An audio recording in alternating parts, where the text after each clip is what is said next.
వి gold trusted gold buyers. మీరు తాకట్టు పెట్టిన బంగారాన్ని విడిపించి ఈ రోజు ఉన్న మార్కెట్ ధరకు కొన. అది వాళ్ళకి చాలా భయం వేస్తుంది. యాక్చువల్లీ వాళ్ళు ఇంతమంది వస్తారనుకోలేదు. వాళ్ళు 5 లక్షల మంది గీతా పారాయణకి ఎందుకు వస్తారు? అది కూడా కల్కటా లాంటి ప్లేస్లో, వేర్ కమ్యూనిస్ట్ ఒక టైంలో, ఇప్పుడు టీఎంసీ లాంటి వాళ్ళు, ఏథిస్ట్ ఉంటున్న వాళ్ళు, భగవంతుడు లేదని చెప్పే మనుషులు గీతా పారాయణకి ఎట్లా వచ్చారు? వాళ్ళ మీద ఏం చేశారంటే ఒక 2 కేసులు బనాయించారు వీళ్ళు. ఎవరో ముస్లిం వెండర్స్ ఇద్దరు చికెన్ ప్యాటీస్ అమ్ముతున్నారు, పఫ్లు ఉంటాయి చూడండి, అది అమ్ముతున్నారని చెప్పి వాళ్ళని కొట్టారంట. దాంట్లో 4గురిని అరెస్ట్ చేశారు. ఆలోచించండి, వాళ్ళ మీద కోపం ఉన్నది. మా స్వామిలంతా స్టేజ్ మీద కూర్చొని వాళ్ళ మీద చేయలేకపోయింది ఆమె. ఎవరో లీడర్స్ని పట్టుకొని వీళ్ళు చేపించారు, వీళ్ళు కొట్టారు, ప్యాటీస్ అమ్ముతున్నారని కొట్టారు. కొడితే అరెస్ట్ చేయాలని ఉందండి. వారెంట్ ఎక్కడ ఉంది? ఏం లేదు. అంత వైలేషన్.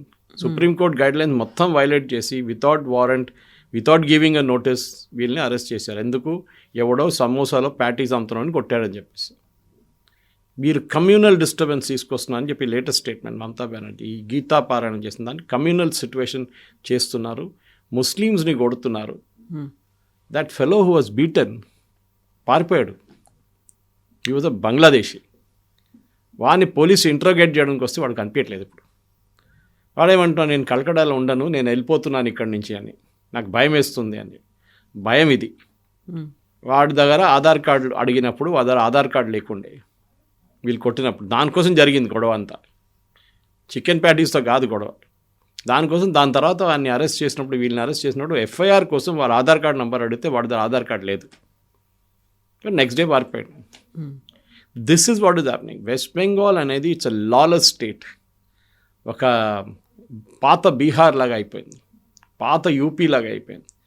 అక్కడ ఏం లా అండ్ ఆర్డర్ అనేది ఏం లేదు. అక్కడ చాలామంది చంచలు, మమతా బెనర్జీ నెవ్యూ, ఈ సాగరికా ఘోష్ ఇట్లాంటి వాళ్ళు ఎంపీగా చేసి, డెరిక్ ఓబ్రైన్ లాంటి వాళ్ళు, వాళ్ళు మేడం డ్యాన్స్ చేయమంటే డ్యాన్స్ చేస్తారు, కూర్చోమంటే కూర్చోరు, నిలబడమంటే నిలబడతారు.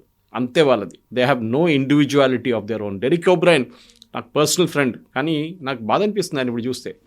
He's just acting like a slave. Educated మనిషి. వాళ్ళ father Neil O'Brien was Oxford University president ఉండే కల్కటాలో. First brand equity quiz organise చేసినప్పుడు బెంగళూరులో నేనున్నాను. ఆ టైంలో బెంగళూరులో I was working in Times of India those days. మేమిద్దరు కూర్చొని క్వశ్చన్ తయారు చేసాం బ్రాండ్ ఈక్విటీ క్విజ్. అంత ఎడ్యుకేటెడ్ మనిషి కూడా ఆయన మాట్లాడుతున్న దానికి లాజిక్ లేదు. ఇప్పుడు అస్సలు లాజిక్ లేదు. ఒకసారి నాకు అనిపిస్తుంది అసదుద్దీన్ ఓవైసీ గారు మాట్లాడుతున్నారు, ఆయన his logic is far better than these fellows అని. అసలు మీరు ఒక ఎలక్షన్ కమిషన్ క్వశ్చన్ చేసిన ఆ రోజు వెళ్ళారు వీళ్ళందరూ కలిసి ఎలక్షన్ కమిషన్ దగ్గర వెళ్ళారు. ఒక నెల కాలేదు, 3 వారాల ముందు టీఎంసీ డెలిగేషన్, ఎవరు సాగరికా ఘోష్, మహువా మొయిత్రా, వీళ్ళందరూ వెళ్ళి లబో అని తిట్టారు ఆయన్ని. అక్కడ వెళ్ళి లైవ్ బ్రాడ్కాస్ట్ చేయమంటే ఆయన చెప్పారు నేను చేయను. ఒక మీటింగ్కి వచ్చారు, మీటింగ్లో కూర్చోండి మీరు వినండి అని చెప్పారు. తర్వాత ఆయన తీసి ఒక్క ఫిగర్ తర్వాత ఒక ఫిగర్ వేసిండు. ఇంతమంది ఈ కాన్స్టిట్యున్సీలో కనిపించట్లేదు, ఇంతమంది కనిపించట్లేదు, ఇంతమంది ఈ బూట్లో ఒక్కడు కూడా మ్యాపింగ్ కోసం ఎప్పుడు కూడా రాలేదు. నోరు మూసుకొని అందరూ వెళ్ళిపోయారు బయటికి. దిస్ ఇస్ ద సిచ్యువేషన్ అక్కడ వెస్ట్ బెంగాల్. నేను మళ్ళీ రిపీట్ చేస్తున్నాను కవిత గారు, they should be BJP West Bengal unit. అది పాపం వాళ్ళ దగ్గర ప్రాబ్లం ఏంటంటే అక్కడ వాళ్ళకి లోకల్ సపోర్ట్ ఎక్కువ రాదు. పోలీస్ దగ్గర నుంచి ఎవరి దగ్గర నుంచినా కానీ, ఈవెన్ కోర్టు కూడా ప్రొటెక్షన్ ఇవ్వరు వాళ్ళు. సో వాళ్ళు ఏం చేయాలంటే they should go to Supreme Court, file a case. Election కమిషన్ని వాళ్ళని కంప్లీట్గా ఇది ఒక రీవర్క్ చేయమని చెప్పాలి. ఈ ఎలక్ట్రల్ రోల్స్ ఇప్పుడు దాకా చేసిన దాంట్లో 97%, 98% ఫామ్ రిటర్న్ వచ్చి, విచ్ ఇస్ నాట్ పాసిబుల్. యూపీలో 2 కోట్ల మంది దొరికారు, duplicate voters, dead voters, migrated voters. 2 కోట్లు. అఫ్కోర్స్ యూపీ బేస్ పెద్ద అనుకోండి, 22 crores. బట్ యోగి ఆదిత్యనాథ్ గారు ఏడుస్తున్నారండి.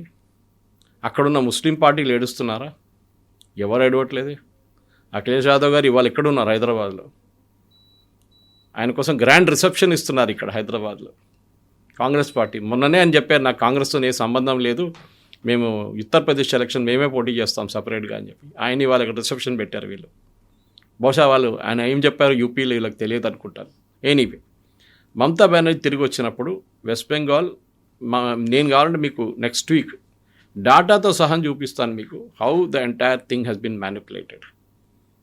ఎందుకంటే బెంగాల్ పాపులేషన్ నేషనల్ లెవెల్లో మనకు యూజువల్లీ ఒక 4-5% గ్రోత్ ఉంటుంది, పాపులేషన్ గ్రోత్. ఒక సెంచరీ టు సెంచరీ, అంటే డికేడ్ టు డికేడ్, అంటే 2011 to 21 సెన్సస్ జరగలేదు. 2011లో జరిగింది, 21లో జరగలేదు బికాస్ ఆఫ్ కోవిడ్. ఇప్పుడు 26లో స్టార్ట్ అవుతుంది. ఈ 10 yearsలో వెస్ట్ బెంగాల్ పాపులేషన్ 14-24% దాకా కొన్ని డిస్ట్రిక్ట్స్లో పెరిగింది. ఎక్కడి నుంచి వచ్చారండి వీళ్ళందరూ? నేషనల్ యావరేజ్ 4 ఉన్నప్పుడు, 5 ఉన్నప్పుడు వీళ్ళకి 14 ఎక్కడి నుంచి వచ్చినాయి? This is the question we need to ask. కానీ అక్కడ ఎవరు అడగడానికి భయపడతారు. ఏమనంటే పోలీస్ కేసు ఇమీడియట్లీ మిమ్మల్ని అరెస్ట్ చేస్తారు.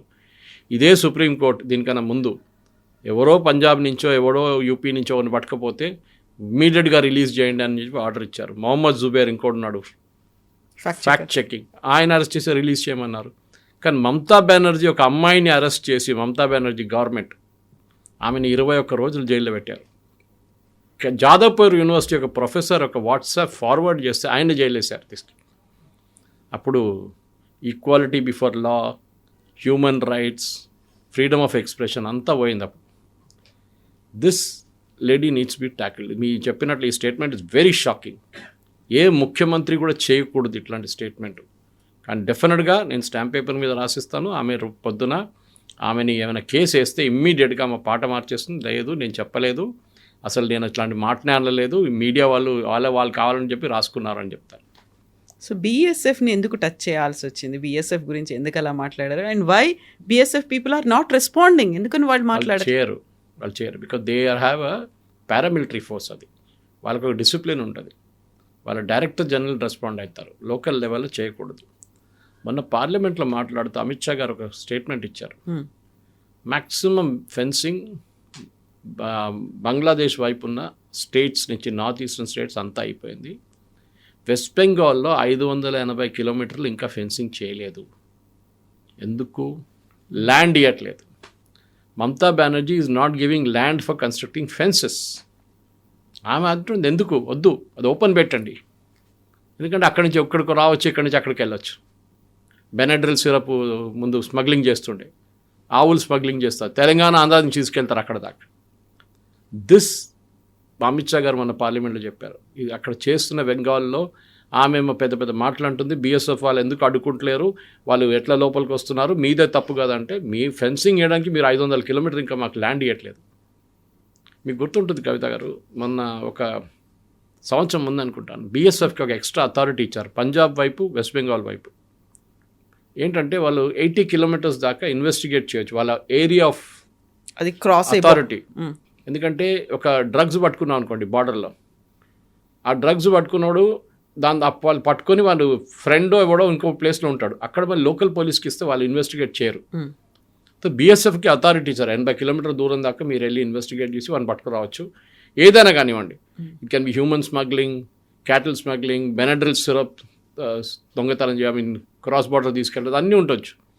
అన్నిటికీ మీరు ఇన్వెస్టిగేట్ ఇమ్మీడియట్గా అబ్జెక్షన్. అటువైపు పంజాబ్ నుంచి ఏ అబ్జెక్షన్ రాలేదే, పంజాబ్ గవర్నమెంట్ అబ్జెక్ట్ చేయలేదు, వీమే అబ్జెక్ట్ చేస్తుంది. ఇప్పుడు కాదు, first time, first time she is blaming BSF. చాలా టైంలో కూడా బీఎస్ఎఫ్ బ్లేమ్ చేసింది ఆమె. బీఎస్ఎఫ్ వాళ్ళు మహిళల్ని రేప్ చేశారని చెప్పి ఒక కేసు పెట్టారు. Finally that case was dismissed. ఈమె ప్రెషర్ కావాలని ప్రెషర్ పెడుతుంది. కరెక్ట్, బీఎస్ఎఫ్ కూడా హిందీలు అంటారు దూద్ మే దులేవి అని అంటే అంత ఇన్నసెంట్ ఏం కాదు వాళ్ళు. దీనికన్నా ముందు 2014 కన్నా ముందు వాళ్ళు దేవర్ టోటలీ కరప్ట్. ఈవెన్ 2015-16 కూడా కరప్ట్ ఉన్నారు వాళ్ళు. అమిత్ షా గారు ఫైనలీ కంట్రోల్ తీసుకొచ్చేదాకా డబ్బులు తీసుకొని మనుషుల్ని అక్కడి నుంచి ఇక్కడికి పంపించే కేసు ఉండేవాళ్ళది. ఇప్పుడు అందులో కూడా చాలా వరకు నార్త్ ఈస్ట్లో మనం గతంలో చూసాము, ఒక లేడీ అంటే చాలా వరకు కూడా తను ప్రొటెస్ట్ చేస్తూ ఉండింది కదా. కరెక్ట్, అందరు చేస్తారు. ఎందుకంటే సెక్యూరిటీ ఫోర్సెస్ మీద మీకు ప్రెషర్ పెట్టాలంటే ఫస్ట్ అలిగేషన్ రేప్ అలిగేషన్ పెట్టండి. ఎగ్జాక్ట్లీ, వాళ్ళు ఇమ్మీడియట్ డిఫెన్సివ్లో వెళ్ళిపోతారు. ఎందుకంటే అందరికీ వాళ్ళ ఆనర్ చాలా ఇంపార్టెంట్. రేపు ఈ కేసు క్లోజ్ అయ్యేదాకా వాళ్ళని సస్పెన్షన్లో పెడతారో, లేకుంటే ట్రాన్స్ఫర్లో పెడతారో, లేకుంటే లూప్ లైన్ పోస్ట్ పెడతారో, లేకుంటే డెస్క్ జాబ్ ఇస్తారో తెలియదు. సో అలిగేషన్ పెట్టంగానే వీళ్ళందరూ డిఫెన్సివ్లో వెళ్ళిపోతారు. రేపు మహిళలు వచ్చి ప్రొటెస్ట్ చేసి, మీకు గుర్తుంది కాశ్మీర్లో కవిత గారు ఎన్కౌంటర్ జరుగుతున్నప్పుడు ఒక అర్బన్ ఏరియాలో ఒక హౌస్ని ఒక టెర్రరిస్ట్ ఉన్న ఇల్లు సరౌండ్ చేసుకున్నప్పుడు సెక్యూరిటీ ఫోర్సెస్ మహిళలు వచ్చి పిల్లలతో సహా వచ్చి అక్కడ సెక్యూరిటీ ఫోర్స్ని సరౌండ్ చేస్తారు, మీరు ముందుకు వెళ్ళకూడదు అని చెప్పి. అవును, మహిళల్ని వాడుకుంటున్నారు అక్కడ. ఎందుకంటే వీళ్ళు షూట్ చేస్తే then that becomes a big law and order issue. ఇదే స్ట్రాటజీ మమతా బెనర్జీ యూజ్ చేస్తుంది. అండ్ డెఫినెట్గా వెస్ట్ బెంగాల్లో జరిగిన ఇప్పుడు దాకా జరిగిన ఇన్సిడెంట్స్ని ఎంక్వైర్ చేయాల్సింది. మమతా బెనర్జీ అండర్లో ఫార్మ్స్ ఇచ్చిన వాళ్ళని కూడా కంప్లీట్గా ఇంకోసారి రీఎవాల్యుయేట్ చేయాల్సి వస్తుంది. Original forms cannot be accepted. 2002 నుంచి వచ్చిన ప్రాజనీ మ్యాపింగ్ చేయాల్సింది. ప్రాజనీ మ్యాపింగ్ అంటే మీకు తెలిసి ఉంటుంది, మీ నాన్నగారు అమ్మగారు ఉంటే కొడుకు ఇక్కడ కూతురు ఉంటే ప్రాజనీ మ్యాపింగ్ చేస్తారు వాళ్ళు. 22 సంవత్సరాల తర్వాత మీరు ఓటింగ్ ఏజ్కి వచ్చారా లేదా, లేకుండా మీ 25, 26 సంవత్సరాలు you can link your self. వేరే బోర్డ్స్ ఎక్కడ ఉన్నాయి, ఇదన్నీ ఉంటుంది. కానీ డెఫినెట్లీ మమతా బెనర్జీ అది కూడా అంగీకరించదు. కాదు ఇప్పుడు చూడండి లిస్టు 18th అంటున్నారు, కానీ ఫైనల్ లిస్ట్ ఫిబ్రవరిలో వస్తుంది. కానీ 18 తర్వాత 22, 23 తారీఖు ఇప్పుడు హియరింగ్ పిలిచారు. Almost as I can read it out, 34 lakh people have been called. Nearly 4% of state resources of this voters have been called for verification. Hearing 30 లక్షల మందిని హియరింగ్కి పిలిచారు. ఇది కాకుండా చనిపోయిన వాళ్ళు ఉన్నారు, ఇది కాకుండా డూప్లికేట్ ఓటర్స్ ఉన్నారు, ఇది కాకుండా మైగ్రేటెడ్ ఓటర్స్ ఉన్నారు, అది కాకుండా ఈ 30 లక్షలు ఉన్నారు. This is election commission data as of 12th December. మీరు ఆలోచించండి, ఈ ఫిగర్ ఉంది. ఇప్పుడు డెఫినెట్గా మమతా బెనర్జీ, ఎందుకంటే చీఫ్ ఎలక్టర్ ఆఫ్ వెస్ట్ బెంగాల్ ఏం చెప్పారంటే లాస్ట్ డేట్ ఆఫ్ ఎన్యూమరేషన్ తర్వాత, విచ్ వాజ్ ఒరిజినల్లీ 11th, మేము ఎక్స్టెండ్ చేయబోతున్నాం 18 దాకాని. 4 ఇప్పుడు ఉన్న దాంట్లో 7.6 crore ఓటర్స్ ఉన్నారు వెస్ట్ బెంగాల్లో. దాంట్లో 4%, ఇది 4%. బీహార్ గుర్తుపెట్టుకోండి 64 లక్షలు. It is coming very close to that figure. ఆ ఫిగర్ వచ్చేదాకా డెఫినెట్గా ఎస్ఐఆర్ ఎక్సర్సైజ్ ఫినిష్ అయ్యేదాకా నా అంచనా ప్రకారం it will be nothing less than 80 lakhs. ఎందుకంటే వీళ్ళు ఏం చేశారు, తమాషా వినండి, ఆఫ్ దిస్ 29 lakh ఓటర్స్, దీంట్లో 34 లక్షల్లో 29.3 లక్షల ఓటర్స్ ఏం చేశారంటే, మీ నాన్నగారు అమ్మగారి పేరుండా 2002లో అంటే వాళ్ళ పేరుతో లింక్ చేసుకున్నారు. 2002లో వాళ్ళ పేరు ఉంది, వాళ్ళ పేరుతో లింక్ చేసుకు, వాళ్ళ అమ్మగారు నాన్నగారు ఎక్కడ కనిపించట్లేదు. అది ఎట్లా చేస్తారండి అంటే, దెన్ గ్రాండ్ పేరెంట్స్ లేరు, ఎవరు కనిపించట్లేదు. సో డెఫినెట్గా ఇక్కడ ఉన్న ఎంక్వైరీ జరగాల్సిందే. How are they doing it? Uncollectable forms ఇంకోటి ఉంది, absent, duplicate and dead, collect చేయలేదు ఫార్మ్స్, అది 24.2 lakhs. Total 58 lakh uncollectable forms. 58 లక్షల అన్కలెక్టబుల్ ఫార్మ్స్ కలెక్టే చేయలేదు అంటే వాళ్ళు లేరు. అడ్రస్కి వెళ్తే వాళ్ళ ఇంట్లో ఎవరు లేరు, అడిగితే పక్కన వాళ్ళకి తెలియదు, వీళ్ళు ఎక్కడ పోయా తెలియట్లేదు, వాళ్ళందరూ బంగ్లాదేశ్లో ఉన్నారు. So 58 lakh voters, I'm giving you data from the latest data which is uploaded at 10 o'clock ఇవాళ పొద్దున. సో టోటల్ చూడండి, ఈ 58, ఈ 29 అన్నీ కలిపితే 80 నుంచి 85 లక్షల ఓటర్స్ లిస్ట్లో ఉండరు. ఇదే జరగబోతుంది.